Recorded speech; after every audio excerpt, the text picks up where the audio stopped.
எல்லாரும் சௌக்கியமா? நான் இப்போது விடுகதை ஒன்று சொல்ல போகிறேன், அதை எல்லாரும் கேளுங்க.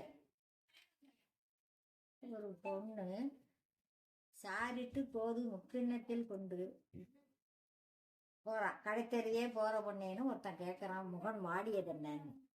அதுக்கு அந்த பொண்ணு சொல்கிறா, தகட விகட யானை முத்து நாமாகாணியில் தைத்து எம்மாகாணியில் கட்டி 16 மாகாணியும் நொந்ததுவே அப்படிங்கிறான். உனக்கு வீடு எங்கே இருக்குன்னு கேட்குறான். கத்தி போல் இலை இருக்கும் கமலிமான் பூவுக்கும் தின்ன பழம் கொடுக்கும் திங்காத காய் கொடுக்கும் வாசல்ல அந்த மரம் இருக்கு, அங்கே இருக்கு என் வீடுங்கிறான். உன் கணவர் எங்கேங்கிறான்.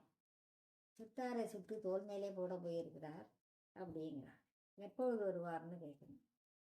பட்ட மரமும் ஒன்றா போய் பட்டணத்து ஜனங்கள் எல்லாம் அடிஞ்சு போய் அப்போது வருவாருங்கிறான். முடிஞ்சா இதுக்கு பதில் தெரிஞ்சிருந்தா இதுக்கு பதில் சொல்லுங்க. நம்ம அடுத்த வீடியோவில் பார்ப்போம். நன்றி.